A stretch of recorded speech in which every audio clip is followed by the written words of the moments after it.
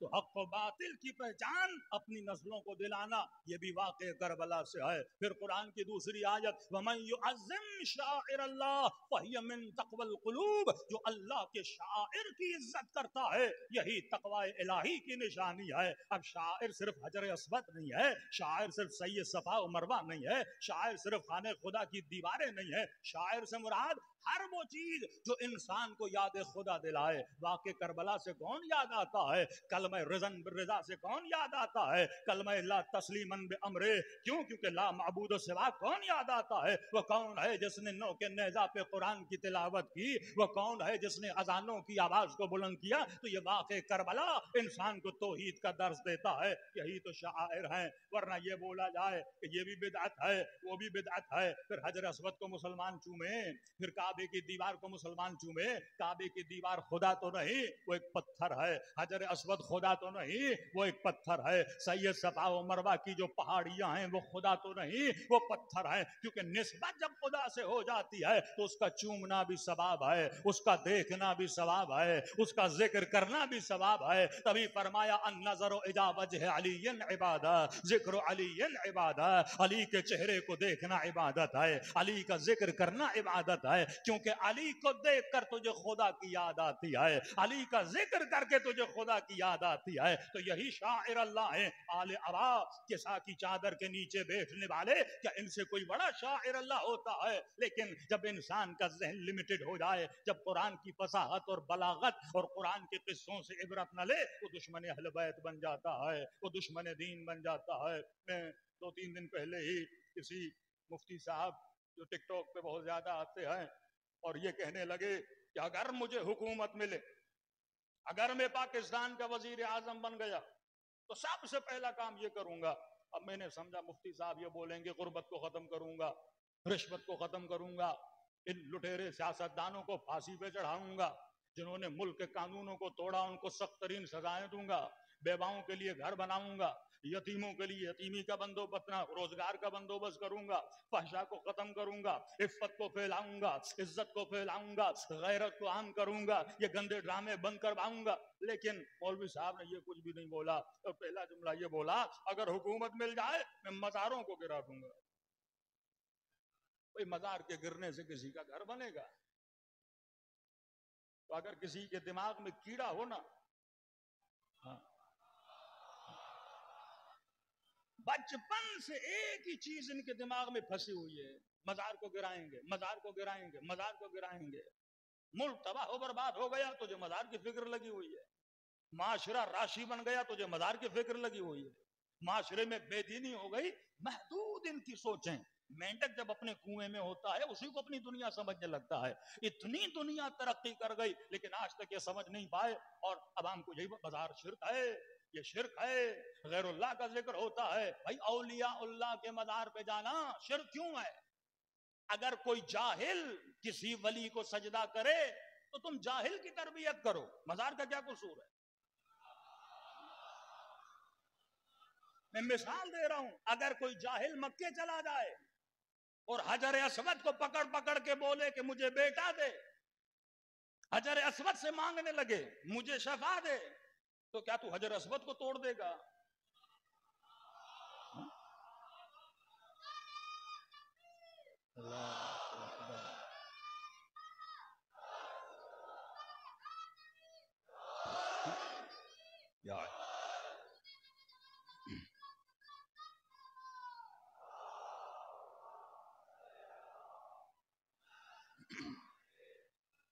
تو حجر اسود کو توڑے گا؟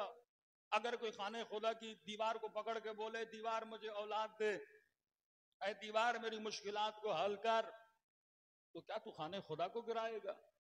اس قدر جہالت، اس قدر بے وقوفی. ایک تو حدیثیں تمہارے پاس ہیں کہ پتہ نہیں مزارات کے اوپر قبہ ہو اور وہ ہو تو اس کو گرا دو.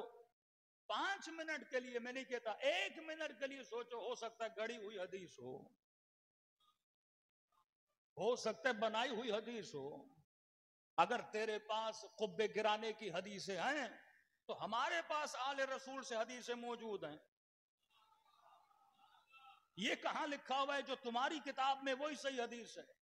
اس کے اوپر تو 2 سے 3 مجلسیں ہو سکتی ہیں. کن کن زمانوں میں کن کن حکمرانوں نے بڑے بڑے شخصیتوں سے حدیثیں جال کروائیں. یہ حدیث تو مشہور ہے نا، جس نے مکے کی پیاز کھائی جنت واجب ہو گئی. ایسی کئی حدیثیں حکمرانوں کی فضیلت میں. یعنی واقعاً پڑھے لکھے لوگ ان حدیثوں کو آ کے بیان کرتے ہیں، مسلمان مانتے ہیں. یہی محمد علی مرزا صاحب، جس نے کافی قدر ان لوگوں کو ٹھیس بھی پہنچائی ہے صحیح باتیں کر کے، وہ بھی ان چیزوں میں اٹکا ہوا ہے کہ بخاری میں یہ حدیث موجود ہے، مسلم میں یہ حدیث موجود ہے. اور مولا علی کی طرف نسبت بھی دیتے ہیں ان چیزوں کو کہ رسول نے فرمایا اگر کوئی فاسق، اگر کوئی فاجر حاکم بھی بن گیا اور امت اس کی حکومت پہ جمع ہو گئی تو اس کی مخالفت کرنا ایسے ہے جیسے میری مخالفت کرنا. اب صراحتاً یہ حدیث امام حسین کے خلاف جا رہی ہے. یزید کے باپ نے مکے میں آ کر یزید کی بیعت لی، مدینے والوں سے یزید کی بیعت لی. تقریباً عالم اسلام کے سارے حکومتوں نے یزید کی بیعت کر لی تھی. پھر اس حدیث کا کیا کرو گے اگر امام حسین یزید کے مقابلے میں کھڑے ہوتے ہیں؟ جو حدیث عقل کے خلاف ہو، قرآن کی آیت کے خلاف ہو. یرثھا عبادی صالحین، زمین کا ورثہ عباد صالحین کو ہے. کچھ بھی نہیں، پاکستان کا آرٹیکل 6 ہی لگا دو اس بات پر کہ حاکم عادل ہونا چاہیے، حاکم جھوٹا نہیں ہونا چاہیے، حاکم صادق ہونا چاہیے. کہ نہیں، امت جمع ہو گئی. یہی حدیثیں وقت کے حکمرانوں نے، بنو عباس نے، بنو امیہ نے بنوائی تاکہ ہماری حکومتوں کو امت تسلیم کرے. انما ولیکم اللہ ورسولہ، اللہ اطیعوا اللہ واطیعوا الرسول واولی الامر منکم. اللہ کی اطاعت کر، رسول کی اطاعت کر، اولی الامر کی اطاعت کر. اولی الامر کون ہے؟ وقت کا حاکم ہے. اور اس کی مخالفت رسول کی مخالفت، رسول کی مخالفت اللہ کی مخالفت. یہی حدیثیں گڑ گڑ کر فرقہ واریت کو پھیلایا گیا. 5 منٹ کے لیے سوچے بھائی، امام ہادی بھی تو نبی کے نواسے ہیں، اپنے زمانے کے سب سے بڑے عالم، عالم آل محمد، امام رضا علیہ الصلوۃ والسلام پہ تو تمہیں کوئی شک نہیں ہے.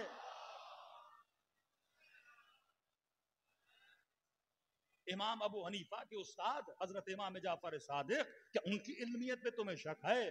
جناب جابر، رسول خدا کے صحابی، سب سے پہلے زائر امام حسین، جو قبر امام حسین پہ جاتے ہیں. یہ زیارت اربعین، یہ مختلف زیارات، یہ کن سے منقول ہیں؟ ائمہ سے منقول ہیں.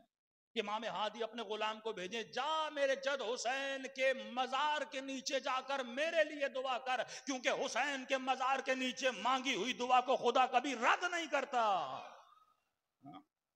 تو تیرے پاس حدیثیں ہیں تو ان حدیثوں کا کیا کرو گے جن کو تمہارے بزرگوں نے کہا یہ سلسلۃ الذھب ہے، میں نے اپنے بابا سے، میں نے اپنے بابا سے، میں نے اپنے بابا سے، بیچ میں کوئی غیر اہل بیت کا بندہ نہیں، غیر معصوم نہیں، ڈائریکٹ رسول خدا جبرائیل امام حسین کے آنے سے پہلے اتنا ثواب زیارت امام حسین بیان کیا. فرمایا لا من نبی، کوئی ایسا نبی نہیں ہے جس نے حسین پہ گریہ نہ کیا ہو یا حسین کی زیارت نہ کی ہو.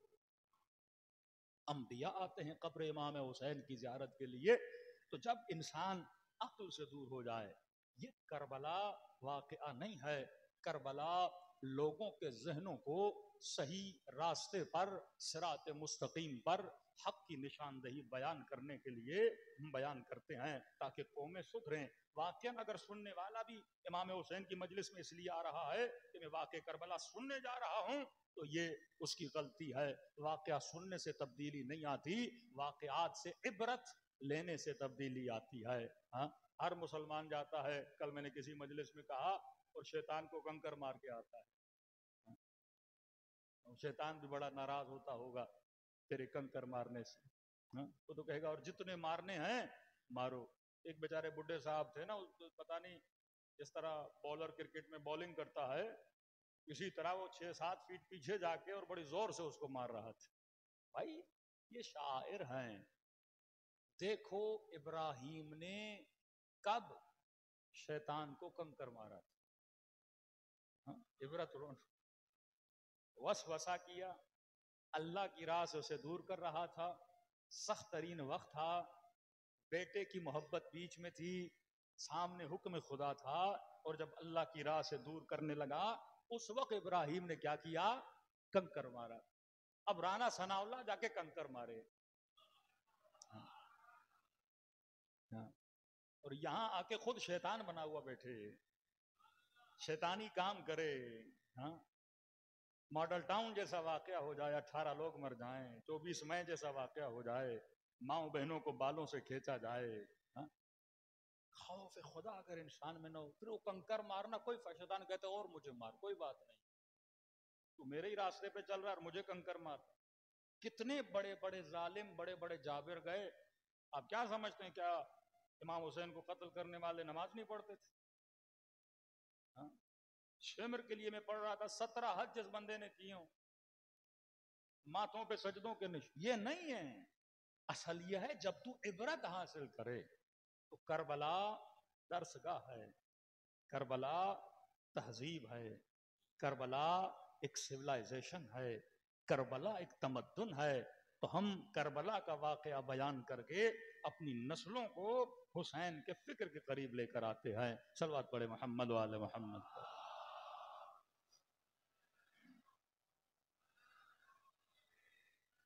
میں نے تمہید باندھی کل بھی تاکہ گفتگو سے موضوع کا خود ہی آپ کو احساس ہو جائے.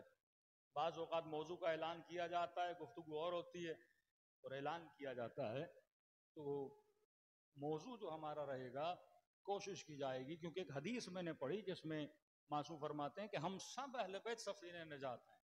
ہم سب، ان الحسین مصباح الہدی و سفینۃ النجات، کہ ہم سب سفینہ نجات ہیں، لیکن ہمارے جد حسین کا سفینہ وہ ہم سب سے بڑا ہے. اوسعها.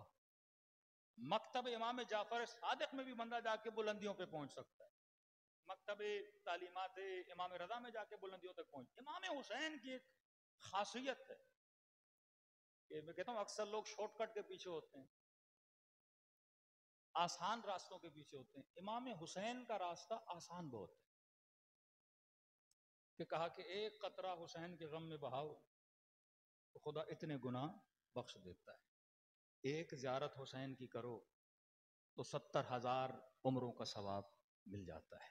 یعنی امام حسین کے راستے میں آنے میں تھوڑا سا بندے میں خلوص ہو، آگے خود امام حسین اسے لے کر جاتے ہیں. دوسرا، جس طرح آپ کار واش میں اپنی گاڑی لے کر جاتے ہو نا دھونے کے لیے، تو جب گاڑی اس آٹومیٹک مشین کے نیچے دھلنے کے لیے جاتی ہے تو پوری دھل جاتی ہے، یہ نہیں کہ ایک طرف دھلے اور ایک طرف نہ دھلے. اسی طرح مومن جب مجلس حسین میں آتا ہے تو حسین اس کے برے اعمال کو دھو دیتے ہیں. یہ اعمال جو برے اعمال ہیں ان کی واشنگ کہاں ہوتی ہے؟ مجلس ابا عبداللہ حسین میں ہوتی. کتنے لوگوں کو ہدایت ملی، مکتب بنا، مذہب بنا، تشہیر ہوئی، محبت اہل بیت پھیلائی گئی. واللہ مجلس امام خمینی کہتے ہیں اگر محرم اور سفر نہ ہوتا شیعہ نہ ہوتا. محرم اور سفر ہے تو شیعیان اہل بیت، اس محرم اور احسان ہے محرم اور سفر کا. اب 3 روایتیں امام حسین سے سنیں، پھر میں آگے بڑھوں گا ڈیٹیل میں اپنے موضوع کی طرف. انشاءاللہ ہمارا موضوع رہے گا امام حسین کا طرز زندگی، کہ واقعاً طرز زندگی ابی عبداللہ الحسین کیا تھا. ہم بھی اپنا طرز زندگی امام حسین کی طرح بنائیں، پھر ہمیں ہدایت ملے گی. اس کو ہم قرآن کی آیتوں سے بھی ریلیٹ کرتے جائیں گے تاکہ تھوڑا بہت مسلمان بھائی یوں کی بھی اس طرف تھوڑی توجہ بڑھے، اور واقعاً دیکھیں کہ اہل بیت کی زندگی قرآن سے جدا نہیں ہے. تبھی کہتے ہیں قرآن کو لفظوں میں دیکھا جائے تو یہ قرآن ہے، اور قرآن کو شکل دی جائے تو محمد اور آل محمد بن جاتے ہیں. صلوات پڑھے محمد و آل محمد.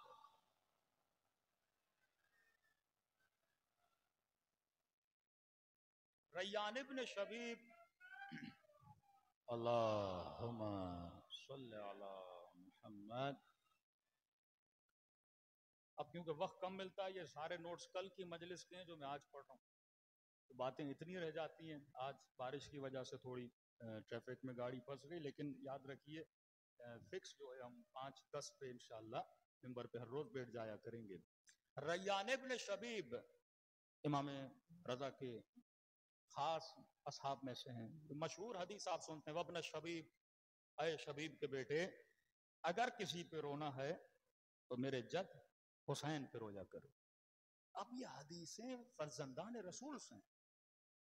آج کا مفتی بولے مجھے دین سمجھ میں آتا ہے، وہ فرزند رسول جن کا فاصلہ رسول سے کتنا کم ہے، جن کے گھر میں وحی نازل ہوئی، علم نازل ہوا، جن کے باب مدینۃ العلم بولا گیا، یہ دوری مکتب اہل بیت سے دوری انسان کو گمراہ کر دیتی. اب یہ بھی نہیں کہ بندہ اگر دشمن فیملی سے ہے لیکن خدا اگر اسے ہدایت دیتا ہے تو آ جاتا ہے. ریان ابن شبیب بنو عباس میں سے، بعض تاریخ میں لکھا کہ یہ معتصم کا ماموں تھا یا چچا کا ان کا رشتہ تھا، لیکن امام رضا علیہ الصلوۃ والسلام کے اصحاب میں سے. 3 روایتیں مومنین کے دلوں کو پرنور کرنے کے لیے. فرمایا ابن شبیب ان سرک ان تسکن الغرف المبنی فی الجنہ مع النبی، اے شبیب کے بیٹے اگر چاہتے ہو، تیری خوشی کے لیے اگر چاہتے ہو، غرف المبنیہ وہ کمرے جو جنت میں بنے ہوئے ہیں، لیکن وہ کمرے کس کے ساتھ بنے ہوئے ہیں؟ رسول خدا کے کمرے کے ساتھ. اب جنت میں بھی سمجھو ایک سوسائٹی ہوگی، نیو رضویہ ہو گئی، انچولی ہو گئی، جنت میں بھی وہ سوسائٹیز ہیں. اب اس سوسائٹی میں جانا چاہتے ہو، اس کمرے میں جانا چاہتے ہو جو کمرہ رسول خدا کے ساتھ بنا ہوا ہے. اعلیٰ ترین مقام ہے نا. یہ شاید کل میں نے پڑھا تھا. فرماتے ہیں ہر چیز کا ایک سید ہوتا ہے. سید الایام، دنوں کا سید، معصوم فرماتے ہیں غدیر ہے. اعلیٰ ترین عید غدیر کی عید ہے. افضل ترین ایام غدیر ہے، کیونکہ اس دن دین خدا کامل ہوا. فرمایا سید الاعمال، اعمال کا سید کون ہے؟ تو فرماتے ہیں سید الاعمال، یعنی میں نماز پڑھتا ہوں عمل ہے، روزہ رکھتا ہوں عمل ہے، حج کرتا ہوں، یہ سارے اعمال ہیں نا. سید الاعمال، تمام اعمال سے برترین عمل کون سا ہے؟ فرمایا سید الاعمال محبت محمد اور آل محمد ہے. یہ سید الاعمال. سیدۃ نساء العالمین کون ہے؟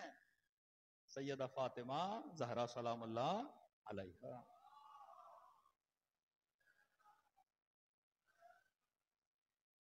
جنت کے جوانوں کا سید کون ہے؟ حسن اور حسین ہے. اسی طرح فرماتے سید الجنہ کون ہے؟ یعنی جنت کے جو سوسائٹیز ہیں ان سوسائٹیز میں اعلیٰ ترین مقام کون سا ہے؟ فرماتے ہیں وہ مقام فردوس ہے. تو اعلیٰ ترین، اعلیٰ کوالٹی جہاں انبیاء، رسل، اولیاء، مقربین، علیین وہاں پہ تشریف فرما ہوں گے. اب فرماتے ہیں کہ وابن شبیب ان سرک ان تسکن الغرف المبنیہ فی الجنہ مع النبی، اگر رسول خدا کے ساتھ اس اعلیٰ ترین مقام کے اندر ایک کمرہ اپنے لیے بنانا چاہتے ہو، ایک گھر اپنا بنانا چاہتے ہو، تو فرمایا کیا کرو؟ آسان ترین کام. فرمایا فلعن قتلۃ الحسین، حسین کے قاتلوں پہ لعنت کیا کر. تو مقام فردوس حاصل کرنے کے لیے مومن پر لازم ہے وہ ہر روز زیارت عاشورہ پڑھے. ہماری کسی زیارت میں اتنی لعنتیں نہیں اہل بیت کے دشمنوں پر جتنی عاشورہ میں.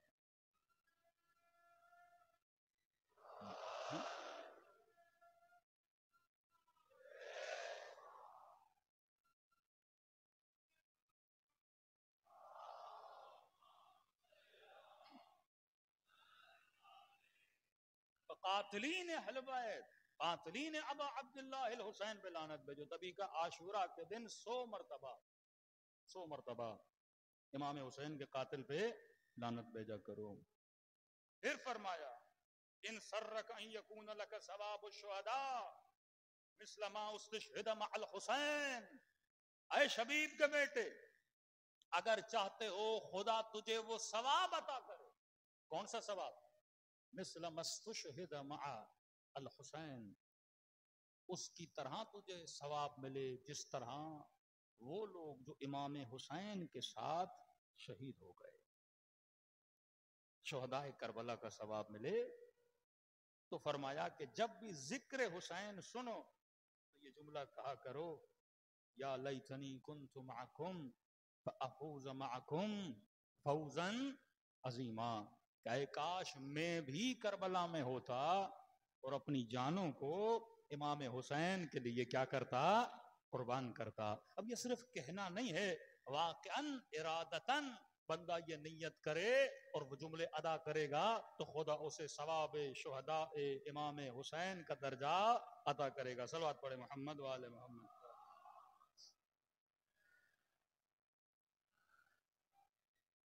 تیسری امام کا جملہ فرمایا، ان سرک ان تلقى عند ملیک المقتدر، اگر یہ چاہتے ہو اللہ کی ملاقات کرو، ملیک المقتدر ایک ایسا مقام ہے جہاں پہ اعلیٰ ترین ملک جاتے ہیں۔ اب اللہ عالم یہ کون سا مقام ہے؟ یہ کرسی کا مقام ہے، یہ عرش کا مقام ہے، اللہ عالم، خدا بہتر جانتا ہے۔ پر میں اگر چاہتے ہو اللہ کی ملاقات کرو عند ملیک المقتدر، خدا کی اگر ملاقات کرنا چاہتے ہو تو شبیب نے کہا مولا یہ تو بہت بڑی فضیلت ہے، شہداء کا مقام بھی مل گیا، جنت میں رسول کے ساتھ گھر کا مقام بھی ملنے والا ہے، اب یہ مقام کہ اللہ کی ملاقات کروں تو کیا کروں؟ فرمایا فزور الحسین، تو حسین کی قبر کی زیارت کیا۔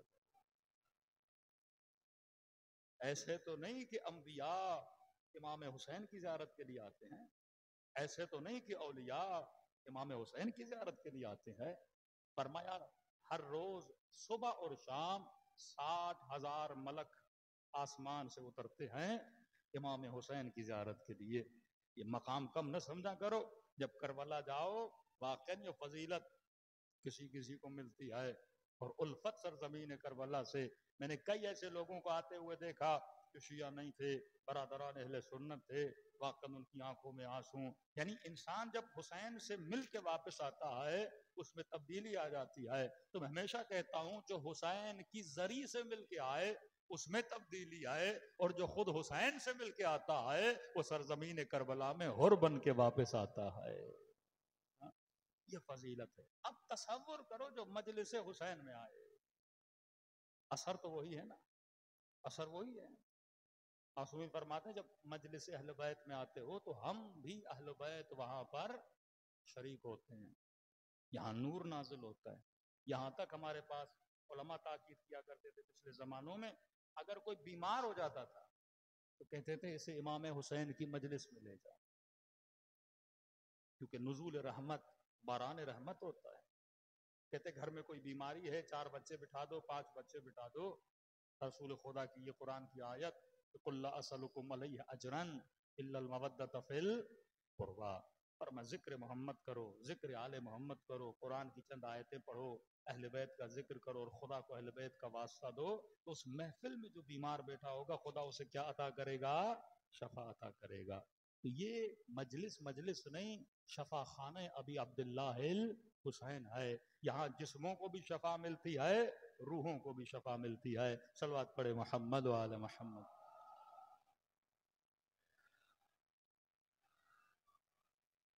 بس آج قرآن کی ایک ہی آیت پڑھوں گا، تقریباً 5 سے 6 آیتیں ہیں قرآن کی جس سے آپ کو امام حسین کا طرز زندگی سمجھ میں آ جائے گا۔ قرآن کی ایک آیت ہے جس میں پروردگار عالم ارشاد کرتا ہے کہ قل هل يستوي الخبيث والطيب، اے حبیب کہہ دو کہ خبیث اور طیب برابر نہیں ہو سکتے۔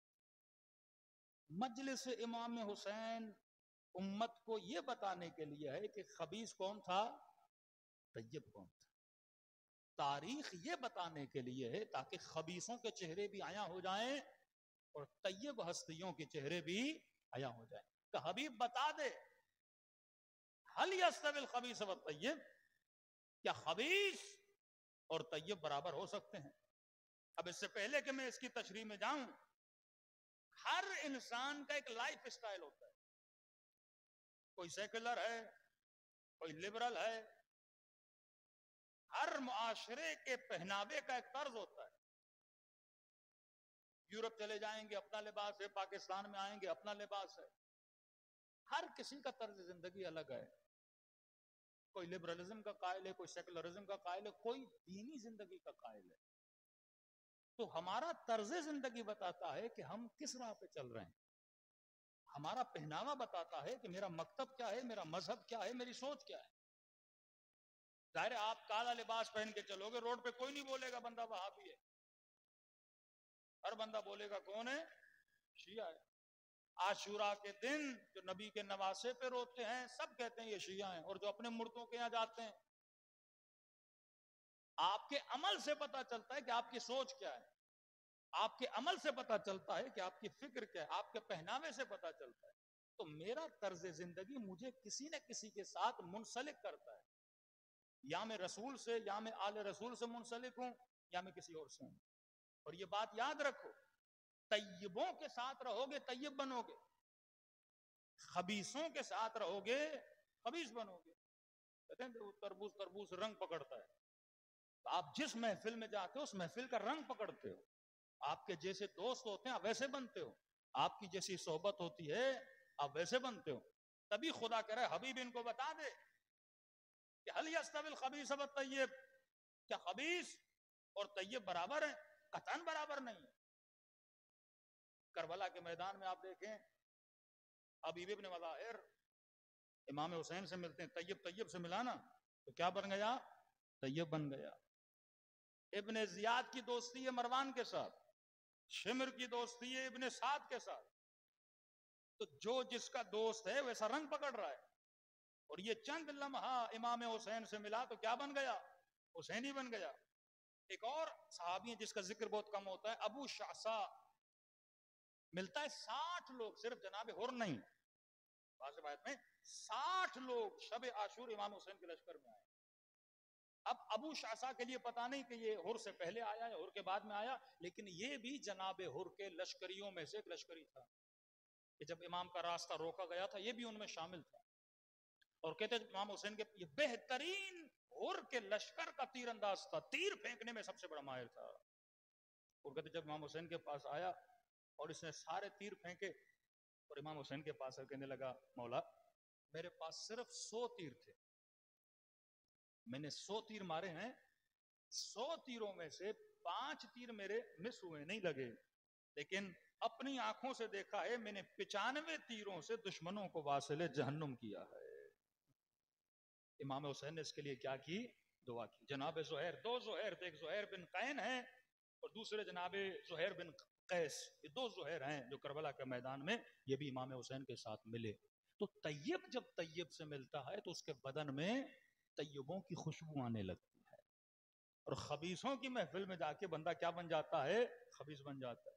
کئی ایسے لوگ تھے, ایک دن امام حسن کے لشکر میں تھے, اگلے دن امیر شام کے پاس چلے گئے. کئی ایسے لوگ تھے جو کربلا میں ابن سعد کے ساتھ تھے اور چند دنوں کے بعد جا کے جناب مختار کے لشکر میں شامل ہو گئے. تبھی قرآن کہتا ہے کہ بندے کو اپنا اصل, یہ تفصیل میں کل آؤں گا, آج کیونکہ جاؤں گا تو وقت بہت نکل جائے گا, فرمایا انسان کو اپنے اصل کو مضبوط رکھنا چاہیے. تو کربلا کا درس ان لوگوں کے لیے ہے جن کی بنیادیں مضبوط ہیں.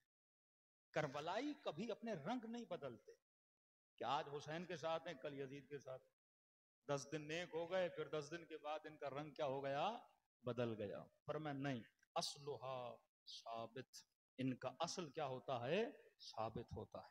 ہمیشہ ان کے اندر رشد ہوتا ہے, ان کے اندر ترقی ہوتی ہے. اگر پچھلے سال صرف واجب نمازیں پڑھتے تھے تو آج مستحبات کی طرف آؤ.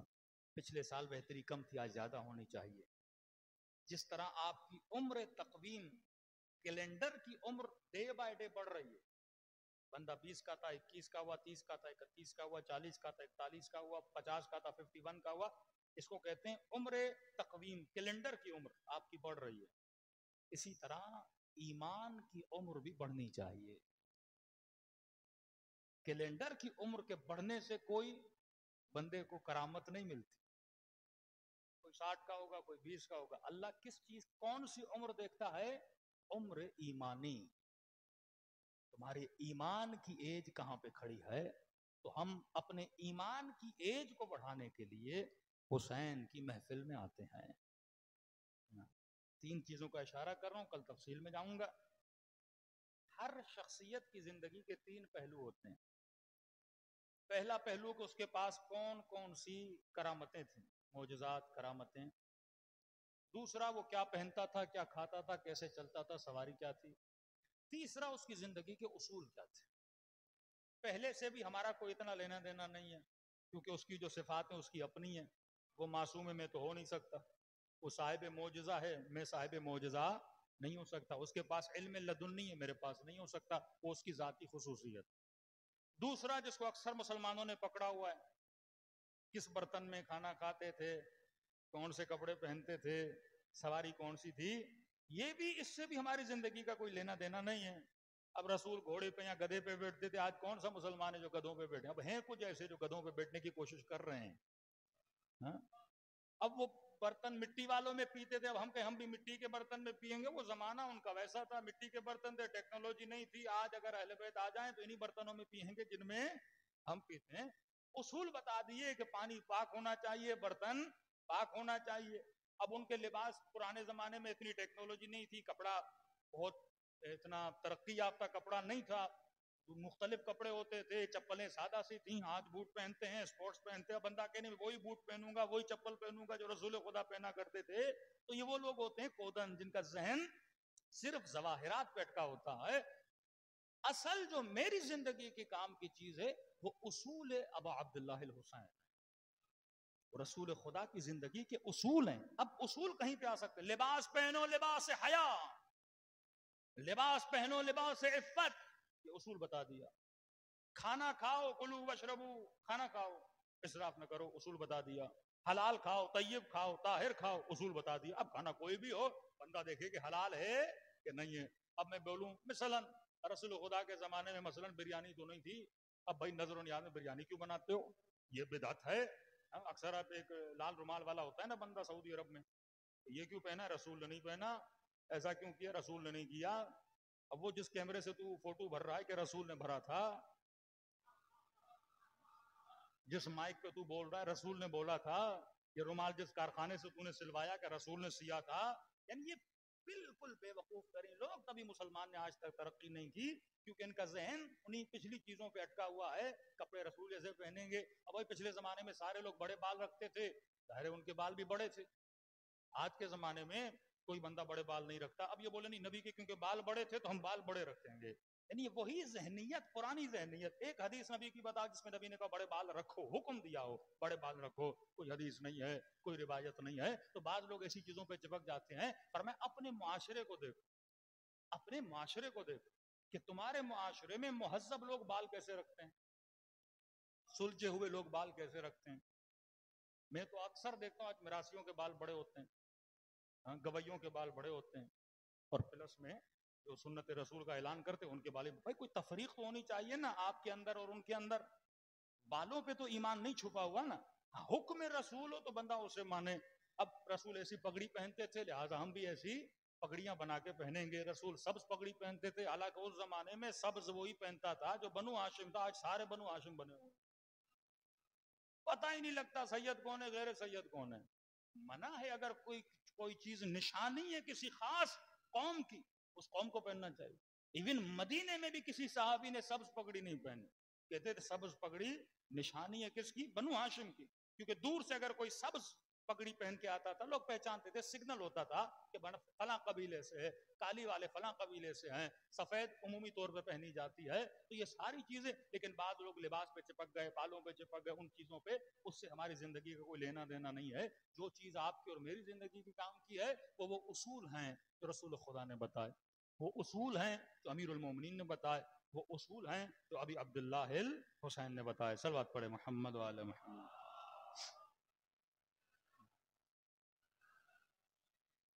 آئیے دلوں کو کربلا کی طرف روانہ کریں، سلام کریں اپنے مولا کو، سلام کریں اپنے آقا کو، جنہوں نے اپنا سب کچھ راہ خدا کے لیے لٹا دیا.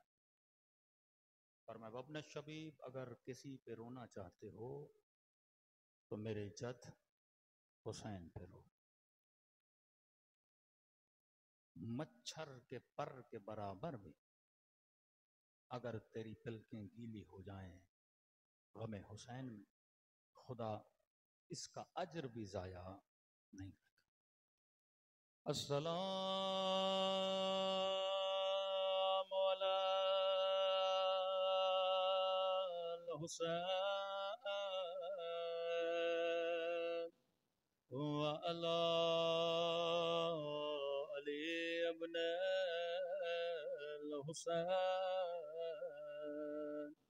وعلی اولاد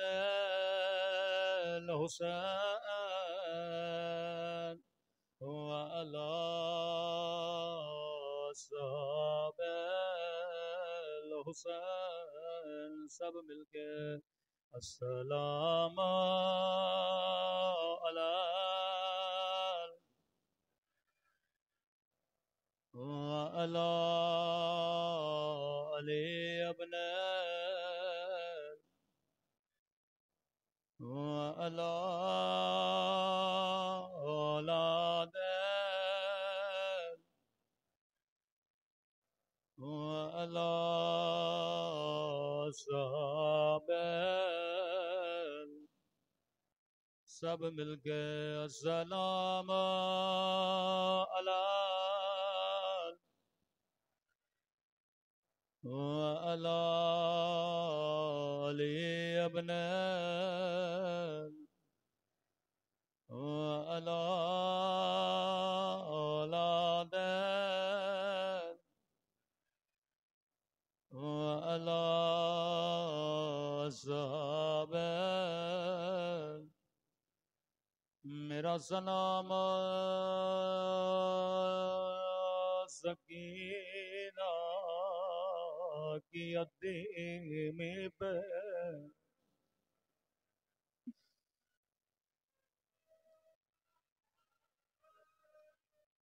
یہ حدیث میں شیعوں کے لیے نہیں،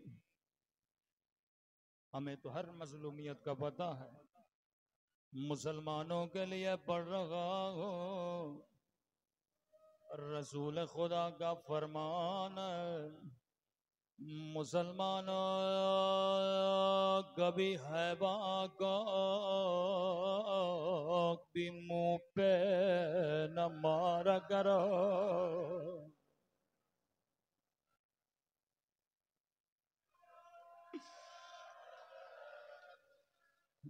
کبھی حیوان کبھی منہ پہ نہ مارا کرو. میں قربان اس بچی پہ جس کے رخساروں کا رنگ بدل گیا، رو رو کے کہتی تھی او میرے غریب بابا، او میرے پردیسی بابا. بابا سکینہ کا رخسار چھوٹا تھا لیکن ظالم کا ہاتھ بڑا تھا.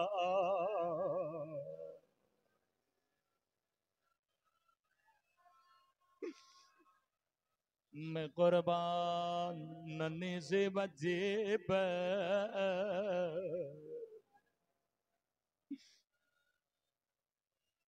جب تو امام حسین کو سلام کرتا ہے، آپ پیاسے نہیں ہو، آپ بھوکے نہیں ہو، کسی نے آپ کو تماچا نہیں مارا، لیکن جب جب بچی بابا کو سلام کرتی تھی کبھی شمر تماچے مارتا تھا، کبھی دادیان مارتا تھا.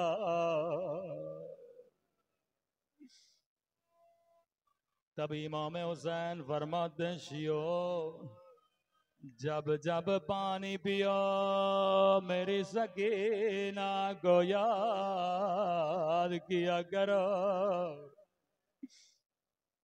مختصر روایت ہے پر بڑی درد بھری روایت ہے. امام فرماتے ہیں ظالم نے ہمارے قافلے کو روکا، 40 گھوڑے سوار آگے آگے، قیدی بیویاں پیچھے پیچھے. فرمایا شمر نے مجھے اس درخت کے نیچے بٹھایا جو درخت خشک تھا، شدید دھوپ پڑ رہی تھی. فرمایا شیعو میری گردن میں لوہے کا توق تھا، ہاتھوں میں لوہے کی زنجیر ہے. جب یہ دھوپ لوہے پہ پڑتی تھی میرے زخموں میں لوہا لگتا تھا. صحابی نے کہا مولا آپ کو کون بچاتا تھا؟ عجیب جملہ امام زین العابدین کا. اور رو کے کہنے لگے میری 4 سالہ سکینہ. تعجب سے کہا مولا بچی کیسے بچاتے تھے؟ فرمایا بچی دھوپ کے سامنے کھڑے ہو جاتے تھے، یہ ننھا بدن دھوپ کو گردن تکانے نہیں دیتا تھا.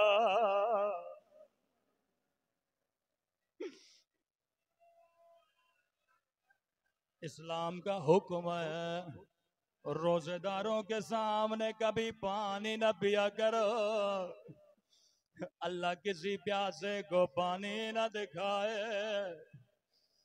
فرمایا اتنے میں شمر نے پانی کا مشق لیا، اپنے سپاہیوں کو پانی پلانے لگا. سکینہ کی نگاہ پانی پہ پڑ گئی، آہستہ سے کہا بھیا سجاد مجھے پیاس لگی ہے. فرمایا سکینہ یہ تجھے پانی نہیں دے گا. کہ بھیا مانگوں شاید دے دے. کہ سکینہ چلے جا کہیں قیامت کے دن یہ نہ کہے بچی نے مانگا نہیں تھا. اب حسین کی زخمی بچی ننھے ننھے قدم اٹھائے بابا کے قاتل کے قریب گئے، کہنے لگی شمر تھوڑا پانی دے دے. مجھے خدا کی قسم اگر کہتا سکینہ پانی نہیں دوں گا بچی دوبارہ پانی نہ مانگ دے. لیکن روایت کے جملے ہیں لئی نے کوئی جواب نہ دیا، اپنے 40 سپاہیوں کو پانی پلاتا رہا. ایک کو پلایا، دوسرے کو پلایا، تیسرے کو پلایا. حسین کی بچی پیچھے پیچھے شاید اس کے بعد پانی دے گا. راوی کہتا ہے بچی چل چل کے تھک گئے، زمین پہ بیٹھ گئے.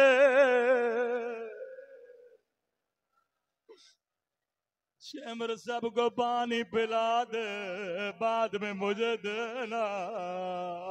اب روایت کے جملے بڑے سخت ہیں. جب 40 سپاہیوں نے پانی پی لیا لئی مشق لے کے بچی کے قریب آیا. بچی نے بڑے انتظار سے اپنے ہاتھوں کو اٹھایا، ننھے ہاتھوں سے چلو بنایا. مجھے تھوڑا پانی دے دے. سنو گے لئی نے کیا کیا؟ سارا پانی زمین پہ پھینک دیا. سکینہ نے خود کو زمین پہ گرایا. او میرے غریب الوطن بابا، او میرے پیاسے بابا، او بابا شمر نے بڑا ظلم کیا.